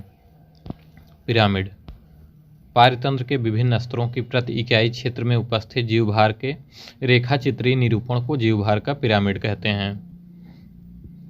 स्थलीय पारिस्थितिकी तंत्र में जीवभार का पिरामिड सीधा होता है, जबकि जलीय पारितंत्र जैसे तालाब में जीवभार का पिरामिड उलट जाता है, अर्थात उल्टा होता है। आइए इसको डायग्राम के माध्यम से देख लेते हैं। तालाब में जीवभार का उल्टा पिरामिड, प्लैंक्टन्स, उसके बाद क्रस्टेशियन, उसके बाद छोटी मछलियाँ, उसके बाद बड़ी मछलियाँ। आइए इससे संबंधित प्रश्नों को देखते हैं। आइए पहले प्रश्न को देखते हैं। पारिस्थितिकी निकाय में ऊर्जा का प्राथमिक स्रोत है। ए किण्वन में उत्सर्जित ऊष्मा, बी वनस्पति में संरक्षित शर्करा, सी सौर ऊर्जा, डी उपर्युक्त में से कोई नहीं। तो इसका सही उत्तर सी होगा, सौर ऊर्जा। अगले प्रश्न को देखते हैं। पारिस्थितिकी तंत्र का प्रेरक बल होता है। ए कार्बोहाइड्रेट, बी बायोमास, सी कार्बन, डी सौर ऊर्जा। तो इसका सही उत्तर डी होगा, सौर ऊर्जा। निम्नलिखित में से कौन सा कथन सही है? ए जैवमंडलीय पारिस्थितिकी तंत्र में ऊर्जा का प्रवाह एक दिशीय होता है। बी जैवमंडलीय पारिस्थितिकी तंत्र में ऊर्जा का प्रवाह चक्रीय होता है। सी प्राकृतिक पारिस्थितिकी तंत्र में बढ़ते पोषण स्तर के साथ ऊर्जा का सापेक्षिक क्षय घटता जाता है। डी प्रगामी बढ़ते पोषण स्तरों के साथ प्रजातियां सुलभ ऊर्जा का उपयोग करने में कम दक्ष होती हैं। तो इसमें हमारा सही उत्तर ए होगा, जैवमंडलीय पारिस्थितिकी तंत्र में ऊर्जा का प्रवाह एक दिशीय होता है। अगले प्रश्न को देखते हैं। 10% नियम किससे संबंधित है? ए ऊर्जा का खाद्य के रूप में एक पोषी स्तर से दूसरे पोषी स्तर तक पहुंचना। बी ऊष्मा का एक पदार्थ से दूसरे पदार्थ में पहुंचना। सी पक्षियों का एक क्षेत्र से दूसरे क्षेत्र में पहुंचना। डी पानी का एक जोन से दूसरे जोन में पहुंचना। ई इनमें से कोई नहीं। तो इसका सही उत्तर ए होगा, ऊर्जा का खाद्य के रूप में एक पोषी स्तर से दूसरे पोषी स्तर तक पहुंचना। लिंडमान ने 10% का नियम दिया है। इसके अनुसार शाकाहारी जंतु उत्पादक की शुद्ध प्राथमिक उत्पादकता का 10% भाग अपने में संचित करता है। जब कोई मांसाहारी जंतु इस शाकाहारी जंतु को खाता है तो वह शाकाहारी की 10% ऊर्जा संचित करता है। इस प्रकार खाद्य कड़ी के प्रत्येक स्तर, प्रथम, द्वितीय, तृतीय एवं सर्वश्रेष्ठ श्रेणी के स्तर पर उपभोक्ता केवल 10% संचित ऊर्जा को अपने शरीर भार में रूपांतरित करता है। अगले प्रश्न को देखते हैं। किसी भी पारिस्थितिकी तंत्र में ऊर्जा का पिरामिड होता है। ए हमेशा सीधा, बी शायद सीधा और उल्टा, सी हमेशा उल्टा, डी उपर्युक्त में से कोई नहीं। तो इसका सही उत्तर ही होगा हमेशा सीधा। पारतंत्र में ऊर्जा का पिरामिड सदैव सीधा होता है, कभी उल्टा नहीं हो सकता, क्योंकि जब ऊर्जा किसी विशेष पोषण स्तर से अग्र पोषण स्तर में पहुंचती है तो प्रत्येक पोषण स्तर पर ऊष्मा के रूप में ऊर्जा का ह्रास होता है। ऊर्जा पिरामिड का प्रत्येक स्तंभ उस पोषण स्तर के किसी विशेष समुदाय समय अथवा प्रति इकाई क्षेत्र वार्षिक ऊर्जा का द्योतक है। समुद्र में जैव भार यानी जैव मात्रा के पिरामिड प्रायः उल्टे होते हैं, क्योंकि मछलियों की जैव मात्रा पादप प्लवकों की जैव मात्रा से बहुत अधिक होती है। अगले प्रश्न को देखते हैं। एक पारिस्थितिकी तंत्र में ऊर्जा की एक मात्रा एक पोषण स्तर से अन्य स्तर में स्थानांतरण के पश्चात ए बढ़ती है, बी घटती है, सी स्थिर रहती है, डी बढ़ सकती है या घट सकती है। तो इसका सही उत्तर बी होगा, घटती है। अगले प्रश्न को देखते हैं। पारितंत्र में एक पोषीय स्तर से दूसरे पोषीय स्तर में स्थानांतरण से ऊर्जा की मात्रा ए बढ़ती है, बी घटती है, सी स्थिर रहती है, डी बढ़ सकती है या घट सकती है। तो इसका सही उत्तर बी होगा, घटती है। अगले प्रश्न को देखते हैं। पारिस्थितिकी तंत्र में उच्चतम पोषण स्तर प्राप्त है, ए शाकाहारी को, बी मांसाहारी को, सी सर्वाहारी को, डी अपघटक को। तो इसका सही उत्तर सी होगा, सर्वाहारी को। अगले प्रश्न को देखते हैं। जीव भार का पिरामिड किस पारितंत्र में उलट जाता है, ए वन, बी तालाब, सी घास स्थल, डी शुष्क स्थल। तो इसमें हमारा सही उत्तर बी होगा, तालाब। जलीय पारितंत्र जैसे तालाब, समुद्र आदि में जीवभार या बायोमास का पिरामिड उलट जाता है, अर्थात उल्टा होता है। अगला प्रश्न। बायोमास का एक उल्टा पिरामिड किस पारितंत्र में पाया जाता है, ए समुद्री, बी घास का मैदान, सी वन, डी टुंड्रा। तो इसका सही उत्तर ही होगा, समुद्री। अब आइए अगले टॉपिक को देखते हैं। जैववानिकी एवं जैविक आवर्धन। जैववानिकी अर्थात बायोनामिक शब्द बायो तथा नॉमिक्स से बना है। बायो का अर्थ जीव या जीवन से है, जबकि नामिक्स ग्रीक भाषा शब्द नोमस से व्युत्पन्न है, जिसका अर्थ है नियम। इस प्रकार बायोनामिक्स शब्द का शाब्दिक अर्थ जीवन के नियम समीचीन प्रतीत होता है। यह पारिस्थितिकी का पर्याय है। साथ ही यह प्राकृतिक तंत्र के मूल्यों पर बल देता है जो मानव तंत्र को प्रभावित करते हैं। जैविक आवर्धन। आइए इसकी व्याख्या देखते हैं। जब कुछ प्रदूषक आहार श्रृंखला के साथ सांद्रता में बढ़ते जाते हैं और उत्कों में जमा होते जाते हैं तो इस घटना को जैविक आवर्धन यानी बायोमैग्निफिकेशन कहते हैं। डीडीटी जैसे प्रदूषक जैव अनिम्नीकरणीय यानी नॉन बायोडिग्रेडेबल होते हैं। इनका एक बार अवशोषण होने के पश्चात उत्सर्जन द्वारा बाहर निकलना लगभग असंभव हो जाता है। डीडीटी एक ऐसा रसायन जिसे जैविक रूप से नष्ट नहीं किया जा सकता। खाद्य श्रृंखला में डीडीटी एक सांद्रण प्रथम स्तर पर सबसे कम, द्वितीय स्तर पर उससे अधिक और तृतीय स्तर पर सबसे अधिक होगा। खास घास स्थल पारितंत्र में चूंकि सांप एक तृतीयक उपभोक्ता है, अतः डीडीटी का सांद्रण सांप में सबसे अधिक होगा। ये सामान्यतः जीवों के वसा वाले उत्कों में जमा होते हैं। उल्लेखनीय है कि डीडीटी एक कीटनाशक है। आइए अब इससे संबंधित प्रश्नों को देखते हैं। जैववानिकी के संबंध में निम्नलिखित कथनों में से कौन सा सही है। पहला, इसका शाब्दिक अर्थ है जीवन का प्रबंधन। दूसरा, यह पारिस्थितिकी का पर्याय है। तीसरा, यह प्राकृतिक तंत्रों के मूल्यों पर बल देता है जो मानव तंत्रों को प्रभावित करते हैं। कूट। ए केवल एक, बी एक और दो, सी दो और तीन, डी एक दो और तीन। तो इसका सही उत्तर सी होगा, दो और तीन।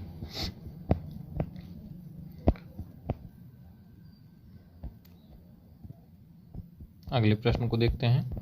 पारिस्थितिकी तंत्र में डीडीटी का समावेश होने के बाद निम्न में से किस एक जीव में उसका संभवतः अधिकतम सांद्रण प्रदर्शित होगा। ए टिड्डा, बी भेक, सी सांप, डी मवेशी। तो इसका सही उत्तर सी होगा, सांप। खाद्य श्रृंखला में डीडीटी का सांद्रण प्रथम स्तर पर सबसे कम, द्वितीय स्तर पर उससे अधिक व तृतीय स्तर पर सर्वाधिक होगा। चूंकि सांप तृतीयक उपभोक्ता है, अतः डीडीटी का सांद्रण सांप में सर्वाधिक होगा। आइए अब अगले टॉपिक को देखते हैं। जैव भू रासायनिक चक्र एवं जैविक अनुक्रमण। पारतंत्र में अजैविक तत्वों के जैविक प्रावस्था में परिवर्तन तथा इन जैविक तत्वों के अजैविक रूप में पुनरागमन के प्रारूप को जैव भू रासायनिक चक्र कहा जाता है। प्रकृति में नाइट्रोजन, फास्फोरस, कार्बन इत्यादि तत्वों के जैव भू रासायनिक चक्र पाए जाते हैं। ये मुख्यतः दो प्रकार के होते हैं, एक गैसीय चक्र और दूसरा अवसादी चक्र। गैसीय चक्र में नाइट्रोजन चक्र, ऑक्सीजन चक्र, और अवसादी चक्र में कैल्शियम, फास्फोरस, सल्फर और पोटेशियम चक्र शामिल हैं। यहाँ ध्यान देने वाली बात यह है कि जल चक्र को ओडम ने गैसीय चक्र में सम्मिलित किया है। भौतिक वातावरण में किसी समुदाय का समय के साथ रूपांतरण ही पारिस्थितिकी अनुक्रमण कहलाता है। उदाहरणतया घास स्थलों में घास वर्षा के अधिकतर जल को पौधों की जड़ों तक पहुंचने से पूर्व ही अवशोषित कर लेती है। साथ ही आग लगने के कारण घास स्थलों की भूमि पथरीली और बंजर हो जाती है। ऐसी भूमि लाइकोनों के उगने के लिए आदर्श वातावरण उपलब्ध कराती है।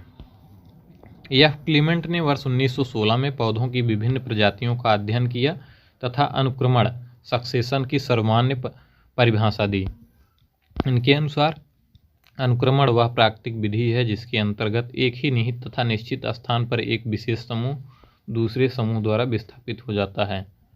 ओडम नामक वैज्ञानिक ने अनुक्रमण की एक क्रमागत विधि बताया। जैविक अनुक्रमण का सही क्रम इस प्रकार है, आइए देखते हैं। पहला नग्नीकरण यानी न्यूडेशन, दूसरा प्रवास माइग्रेशन, उसके बाद आस्थापना इसिस, चौथा होगा प्रतिक्रिया रिएक्शन, उसके बाद स्थिरीकरण ये स्टेबलाइजेशन। ये जैविक अनुक्रमण की प्रावस्थाएं हैं। पारिस्थितिकी संक्रमण अवधारणा का सर्वप्रथम प्रयोग जॉन डब्ल्यू बेनेट द्वारा किया गया था। उन्होंने यह अवधारणा 1976 में अपनी पुस्तक the ecological transition, cultural anthropology and human adaptation में प्रस्तुत किया था। समुदायों का पूर्ण क्रम जो क्रमशः एक निश्चित स्थान पर बदलता है उसे सीयर यानी सेरे, कुछ विकल्पों में सेरे या सीयर दिया रहता है, प्रश्नों में सेरे कहते हैं। अब आइए इससे संबंधित प्रश्नों को देखते हैं।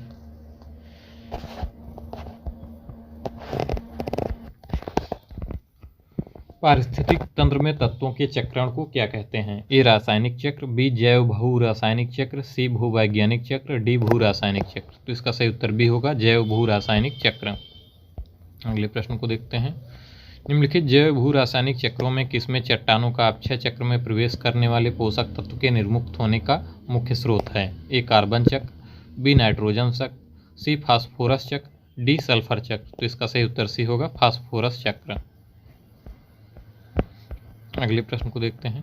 फास्फोरस चक्र में फास्फोरस मुख्य रूप से चट्टानों के अपक्षय से मुक्त होता है क्योंकि यह मुख्य रूप से चट्टानों में फास्फेट खनिज के रूप में उपलब्ध होता है। यह कटाव व खनन गतिविधियों से अपक्षय चक्र में प्रवेश करता है। अगले प्रश्न को देखते हैं। घास स्थल में वृक्ष पारिस्थितिकी अनुक्रमण के अंश के रूप में किस कारण घासों को प्रतिस्थापित नहीं करते हैं?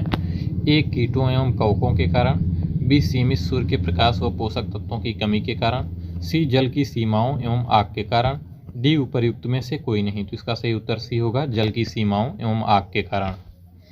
अगले प्रश्न को देखते हैं। निम्नलिखित में से कौन सा एक जैविक अनुक्रमण की प्रावस्थाओं का सही क्रम है? ए नग्नीकरण, प्रवास, आस्थापना, प्रतिक्रिया, स्थिरीकरण। बी प्रवास, नग्नीकरण, आस्थापना, बी प्रवास, नग्नीकरण, आस्थापना, प्रतिक्रिया, स्थिरीकरण, सी आस्थापन, प्रवास, नग्नीकरण, प्रतिक्रिया, स्थिरीकरण, डी स्थिरीकरण, प्रतिक्रिया, नग्नीकरण, प्रवास, आस्थापन। तो इसमें हमारा सही उत्तर ये होगा नग्नीकरण, उसके उपरांत प्रवास, उसके उपरांत आस्थापन, तत्पश्चात प्रक्रिया, फिर स्थिरीकरण। इस प्रकार हमारा सही उत्तर ये होगा। अगले प्रश्न को देखते हैं। पारिस्थितिकी संक्रमण अवधारणा का सर्वप्रथम प्रयोग किया गया? ए एल्टन द्वारा, बी बेनेट द्वारा,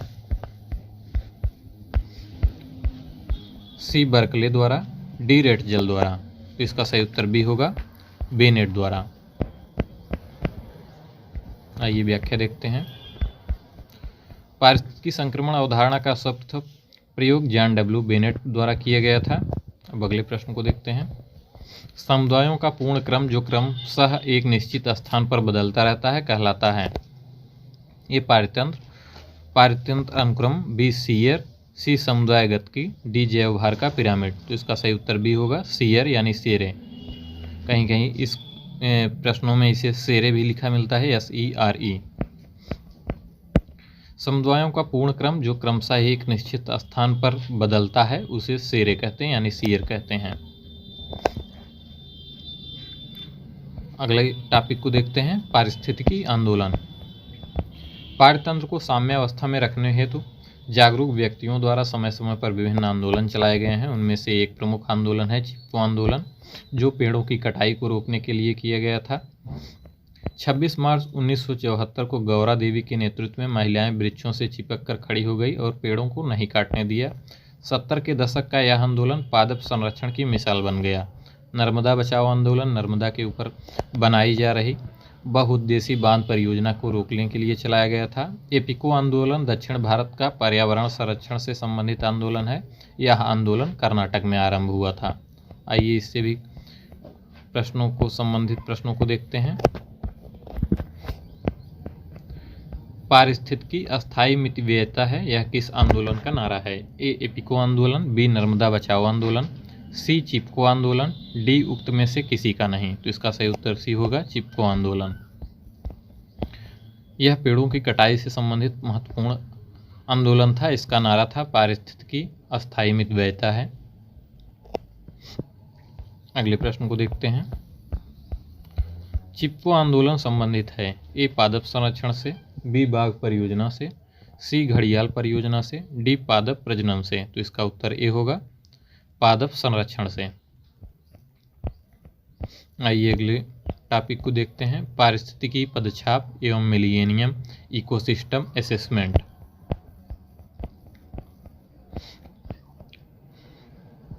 पारिस्थितिकी घटकों की वह आवश्यक मात्रा जो मनुष्य को उसकी जीवन शैली को सुचारू रूप से चलाने के लिए आवश्यक है, पारिस्थितिकी पदछाप कहलाती है। इसके अंतर्गत मनुष्य द्वारा कार्बन उत्सर्जन का भी मापन किया जाता है। अविवेकशील जीवन शैली जिसमें पारतंत्र के घटकों यथा जल, ऊर्जा इत्यादि की आवश्यकता से अधिक दोहन किया जाता है, पदछाप के आकार को बढ़ा देती है। आधुनिक युग में प्रति व्यक्ति कार्बन उत्सर्जन की मात्रा बढ़ रही है। इससे मुख्यतः ग्रीन हाउस गैसों में बढ़ोतरी हो रही है। इसी डायग्राम के माध्यम से देख लेते हैं। मोटर वाहन से उत्सर्जित कार्बन, सीवेज से, विद्युत ऊर्जा से, जल के उपयोग से। प्रदत्त वर्ष में 1 टन के उत्सर्जन से होने वाले दीर्घकालीन क्षति को कार्बन का सामाजिक मूल्य कहते हैं। मानव व समुदाय व देश अपनी नीतियों को सतत विकास के संदर्भ में बनाकर अपने अपने पारिस्थितिकी पदछाप के आकार को सम्यक बना सकते हैं। अतः हम कह सकते हैं कि पारिस्थितिकी पदछाप या पदचिन्ह पृथ्वी के पारतंत्र पर मानवीय मांग का एक मापक है। यह इंसान की मांग की तुलना पृथ्वी की पारिस्थितिकी के पुनरुत्पादन करने की क्षमता से करता है। पारिस्थितिकी पदछाप के माप की इकाई भूमंडलीय हेक्टेयर है। वर्ल्ड डेवलपमेंट रिपोर्ट 2010 के अनुसार मिलेनियम इकोसिस्टम असेसमेंट पारतंत्र की सेवाओं को निम्न 5 प्रमुख वर्गों का वर्णन करता है। इसमें पोषण चक्रण और फसल परागण समर्थन सेवाएं हैं। व्यवस्था सेवाएं, व्यवस्था सेवा के अंतर्गत खाद्यान्न एवं जल का उत्पादन है। नियंत्रण सेवा के अंतर्गत जलवायु और रोग का नियंत्रण है। समर्थन सेवा के अंतर्गत पोषण चक्र और फसल परागण शामिल है। सांस्कृतिक सेवा के अंतर्गत आध्यात्मिक, शैक्षणिक, मनोरंजन सेवाएं शामिल हैं। संरक्षण सेवा के अंतर्गत विविधता अनुरक्षण शामिल है। समुदायों का पूर्ण क्रम जो क्रमशः एक स्थान पर बदलता है उसे सीयर कहते हैं। आइए इससे संबंधित प्रश्नों को भी देखते हैं। आइए पहले प्रश्न को देखते हैं। पारिस्थितिकी पदछाप के माप की इकाई है। ए भूमंडलीय हेक्टेयर, बी नैनोमीटर, सी हापस cubic foot, D cubic ton. इसका सही उत्तर ए होगा, भूमंडलीय हेक्टेयर। पारिस्थितिकी पदछाप के माप की इकाई भूमंडलीय हेक्टेयर है। अगले प्रश्न को देखते हैं। एक मनुष्य के जीवन को पूर्ण रूप से धारण करने के लिए आवश्यक न्यूनतम भूमि को क्या कहते हैं? ए जीवजात, बी पारिस्थितिकी पदछाप, सी जीवोम, डी निकेर। तो इसका सही उत्तर बी होगा, पारिस्थितिकी पदछाप। अगले प्रश्न को देखते हैं। निम्नलिखित में से कौन सा कथन कार्बन के सामाजिक मूल्य पद का सर्वोत्तम रूप से वर्णन करता है? आर्थिक मूल्य के रूप में यह निम्नलिखित में से किसका माप है? ए प्रदत्त वर्ष में 1 टन CO2 के उत्सर्जन से होने वाली दीर्घकालीन क्षति, बी किसी देश के जीवाश्म ईंधनों की आवश्यकता जिन्हें जलाकर देश अपने नागरिकों को वस्तुएं और सेवाएं प्रदान करता है, सी किसी जलवायु शरणार्थी द्वारा किसी नए स्थान से प्रति अनुकूलित होने हेतु किए गए प्रयास। डी, पृथ्वी ग्रह पर किसी व्यक्ति विशेष द्वारा अंशदान कार्बन पदचिह्न। तो इसका सही उत्तर ए होगा। प्रदत्त वर्ष में 1 टन CO2 के उत्सर्जन से होने वाली दीर्घकालीन क्षति। अगला प्रश्न, मिलेनियम इकोसिस्टम असेसमेंट पारिस्थितिकी तंत्र की सेवाओं के निम्नलिखित प्रमुख वर्गों का वर्णन करता है। व्यवस्था, समर्थन, नियंत्रण, संरक्षण और सांस्कृतिक। निम्नलिखित में से कौन सी एक समर्थन सेवा है? ए, खाद्यान्न और जल उत्पादन। बी, जलवायु और रोग का नियंत्रण। सी, पोषण चक्र और परागण। डी, विविधता अनुरक्षण। तो इसका सही उत्तर सी होगा, पोषण चक्र और फसल परागण। ये समर्थन सेवा के अंतर्गत शामिल हैं। आइए अगले टॉपिक को देखते हैं, जो हमारा संभवतः इस चैप्टर का अंतिम टॉपिक होगा, पारतंत्र। इससे संबंधित कुछ फैक्ट्स को देखते हैं। यूकेलिप्टस को उसके अत्यधिक जल ग्रहण शक्ति के कारण पर्यावरण शत्रु के रूप में घोषित किया गया है। इसे जिस स्थान पर लगाया जाता है वहाँ की मिट्टी का जलस्तर काफ़ी नीचे चला जाता है। यह पौधा ऑस्ट्रेलिया महाद्वीप में बहुतायत में पाया जाता है। स्थिर जल के आवास लैंटिक आवास के अंतर्गत आते हैं, जैसे आर्द्रभूमि, तालाब, झील, जलाशय। बहते जल के आवास लोटिक आवास कहे जाते हैं, जैसे नदी। दो भिन्न समुदायों के बीच का संक्रमण क्षेत्र इकोटोन कहलाता है। इसको इस प्रकार समझते हैं, समुदाय ए, समुदाय बी, यानी समुदाय ए जंगल और घास, जहाँ जंगल और घास का मिलन होता है उस संक्रमण क्षेत्र को इकोटोन के रूप में हम परिभाषित कर सकते हैं। सर्वाधिक अस्थायी पारतंत्र महासागर है। पारतंत्र शब्द का प्रयोग सर्वप्रथम एजी टाउंसले द्वारा किया गया। पारतंत्र की घटती उत्पादकता के क्रम में उनका सही अनुक्रम इस प्रकार है: मैनग्रोव, घास स्थल, झील, महासागर। अधिक विविधता वाले पारतंत्र की उत्पादकता भी अधिक होगी। पिक्नोलाइन किसी जल निकाय में घनत्व प्रवणता को दर्शाती है। हैलोक्लाइन किसी जल निकाय में लवणता प्रवणता को प्रदर्शित करती है। थर्मोक्लाइन किसी जल निकाय में गहराई के साथ तापमान परिवर्तन को दर्शाती है। अर्नीज नेस ने वर्ष 1973 में सर्वप्रथम गहन पारिस्थितिकी शब्द का प्रयोग किया था। पारिस्थितिकी निके यानी नीचे शब्द को सर्वप्रथम जोसेफ ग्रीनल ने वर्ष 1917 में प्रस्तुत किया था, जिसे इन्होंने सूक्ष्म आवास यानी माइक्रो हैबिटेट्स कहा था। वन्यजीव संरक्षण अधिनियम वर्ष 1972 में लागू किया गया। पर्यावरण संरक्षण अधिनियम पर्यावरण के संरक्षण एवं सुधार के लिए वर्ष 1986 में लागू हुआ। जनजातियों एवं अन्य पारंपरिक वन निवासियों के वन अधिकारों को मान्यता अधिनियम दिसंबर 2006 में लागू किया गया। वन संरक्षण अधिनियम वर्ष 1980 में लागू किया गया। समुद्री उत्प्रवाह एक ऐसी घटना है जिसमें वायु प्रवाह द्वारा समुद्र की सतह पर विद्यमान गर्म पोषक रहित जल को सघन ठंडे तथा पोषक तत्वों से परिपूर्ण जल द्वारा स्थानांतरित कर दिया जाता है। पारिस्थितिक संवेदी क्षेत्र वे क्षेत्र हैं जिन्हें पर्यावरण संरक्षण अधिनियम 1986 के तहत घोषित किया गया है, जिसे इको सेंसिटिव जोन यानी ESJ कहा जाता है। पारतंत्र संवेदी क्षेत्रों को पर्यावरण, वन और जलवायु परिवर्तन मंत्रालय द्वारा अधिसूचित किया जाता है। पारिस्थितिक संवेदी क्षेत्रों में रात के समय व्यावसायिक प्रयोजनों वाहनों के आवागमन को विनियमित किया जाता है और यह प्रतिबंधित नहीं है। अतः कृषि को छोड़कर सभी मानव क्रियाओं का निषेध नहीं है, बल्कि कुछ पर प्रतिबंध लगाया गया है और कुछ को विनियमित किया गया है। अब आइए इससे संबंधित हम प्रश्नों को देखते हैं। आइए पहले प्रश्न को देखते हैं। निम्नलिखित वृक्षों में कौन पारिस्थितिकी मित्र नहीं है? ए बबूल, बी यूकेलिप्टस, सी नीम, डी पीपल। तो इसका सही उत्तर बी होगा, यूकेलिप्टस। अगले प्रश्न को देखते हैं। निम्नलिखित वृक्षों में कौन सा वृक्ष पर्यावरणीय संकट माना जाता है? ए बबूल, बी अमलतास, सी नीम, डी यूकेलिप्टस। तो इसका सही उत्तर डी होगा, यूकेलिप्टस। स्वच्छ जल समुदाय में लैंटिक आवास का उदाहरण है। ए तालाब एवं दलदल, बी झरना एवं नदी, सी तालाब एवं नदी, डी उपर्युक्त सभी। तो इसका सही उत्तर ही होगा, तालाब एवं दलदल। लैंटिक आवास वे जलीय समुदाय कहलाते हैं जो बहते नहीं हैं, और जबकि बहने वाले जल समुदाय को लोटिक आवास के अंतर्गत शामिल किया जाता है। स्थिर जल के आवास लैंटिक आवास के अंतर्गत आते हैं, जैसे आर्द्रभूमि, तालाब, झील, जलाशय इत्यादि। दो भिन्न समुदायों के बीच का संक्रांति क्षेत्र कहलाता है। ए इकोटाइप, बी इकेड, सी इकोस्फीयर, डी इकोटोन। तो इसका सही उत्तर डी होगा, इकोटोन। दो भिन्न समुदायों के बीच का संक्रमण क्षेत्र इकोटोन कहलाता है।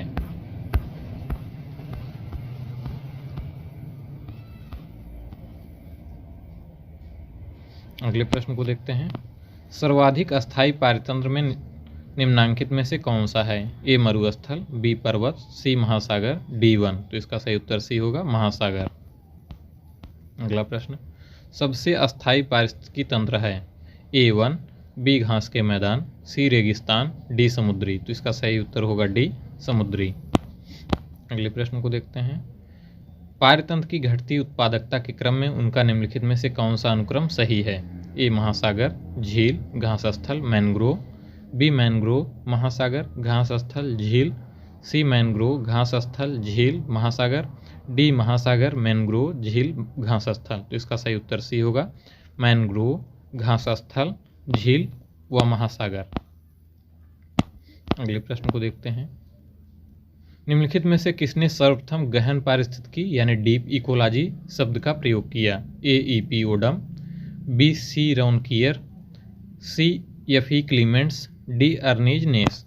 तो इसका सही उत्तर डी होगा, अर्नीज नेस। अर्नीज नेस ने वर्ष 1973 में सर्वप्रथम गहन पारिस्थितिकी शब्द का प्रयोग किया।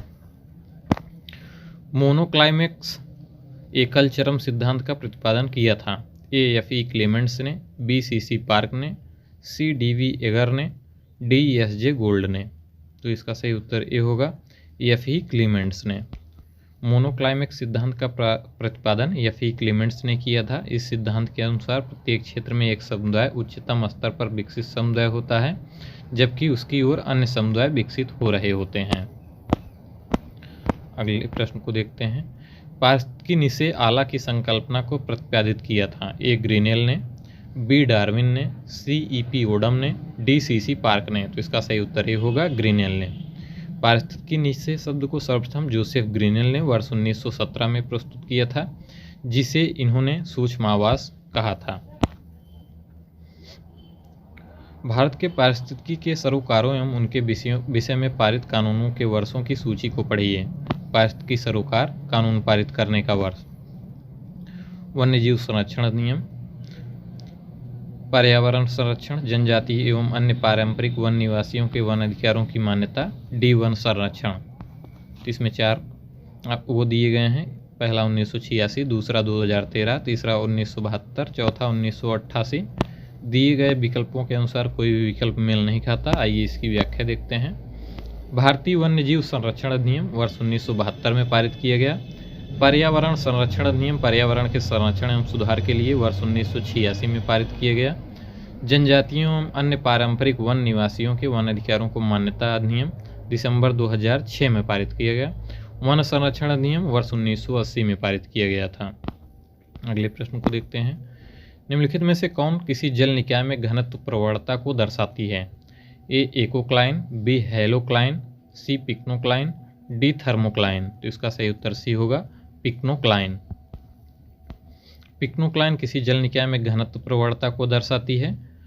हेलोक्लाइन किसी जल निकाय में लवणता प्रवणता को प्रदर्शित करती है। थर्मोक्लाइन किसी जल निकाय में गहराई के साथ तापमान परिवर्तन को दर्शाती है।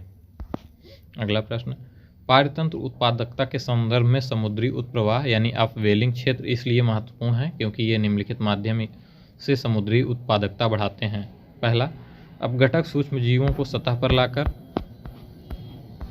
दूसरा, पोषकों को सतह पर लाकर। तीसरा, अधास्थलीय जीवों को सतह पर लाकर। उपर्युक्त में से कौन सा या कौन से कथन सही हैं? ए 1 और 2, बी केवल 2, सी 2 और 3, डी केवल 3। तो इसका सही उत्तर भी होगा केवल 2। समुद्री उत्प्रवाह एक ऐसी घटना जिसमें वायु प्रवाह द्वारा समुद्र की सतह पर विद्यमान गर्म पोषक रहित जल को सघन ठंडे तथा पोषक तत्वों से परिपूर्ण जल द्वारा स्थानांतरित कर दिया जाता है। समुद्री उत्प्रवाह की घटना से पोषक पदार्थ समुद्री सतह पर आ जाते हैं, जिससे समुद्री उत्पादकता में वृद्धि होती है। अगले प्रश्न को देखते हैं। पारिस्थितिकी संवेदी क्षेत्रों के संदर्भ में निम्नलिखित में से कौन सा कथन सही है या है? पहला, पारिस्थितिकी संवेदी क्षेत्र वे क्षेत्र हैं जिन्हें वन्य जीव संरक्षण अधिनियम 1972 के अधीन घोषित किया गया है। दूसरा, पारिस्थितिकी संवेदी क्षेत्रों को घोषित करने का प्रयोजन है कि उन क्षेत्रों में केवल कृषि को छोड़कर सभी मानवीय क्रियाओं पर प्रतिबंध लगाना। नीचे दिए गए कूट से सही उत्तर का चयन कीजिए। ए केवल 1, बी केवल 2, सी 1 और 2 दोनों, डी ना तो 1 ना ही 2। इसका सही उत्तर डी होगा। इनमें से कोई भी कथन सही नहीं है। व्याख्या देखते हैं। पारिस्थितिकी संवेदी क्षेत्र वे क्षेत्र जिन्हें पर्यावरण संरक्षण अधिनियम 1986 के तहत घोषित किया गया है। कृषि को छोड़कर सभी मानव क्रियाओं का निषेध नहीं है, बल्कि कुछ पर प्रतिबंध लगाया गया है और कुछ को विनियमित किया गया है। अगले प्रश्न को देखते हैं। नीचे 2 कथन दिए गए हैं। एक को कथन ए तथा दूसरे को कारण आर कहा गया है। अभिकथन, पारिस्थितिकी के विविध अवयव आपस में एक दूसरे पर निर्भर नहीं हैं। कारण, मानव क्रियाओं से वातावरण प्रभावित होता है। दिए गए कूट से उत्तर का चयन कीजिए। ए और आर दोनों सही हैं, परंतु आर ए की सही व्याख्या करता है। बी, ए और आर दोनों सही हैं, परंतु आर ए की सही व्याख्या नहीं करता है। सी, ए सही है किंतु आर गलत है। डी, ए गलत है किंतु आर सही है। तो इसका सही उत्तर डी होगा। ए गलत है किंतु आर सही है। पारिस्थितिकी के विविध अवयव आपस में एक दूसरे पर निर्भर होते हैं। अगले प्रश्न को देखते हैं। तो आज की वीडियो में बस इतना ही।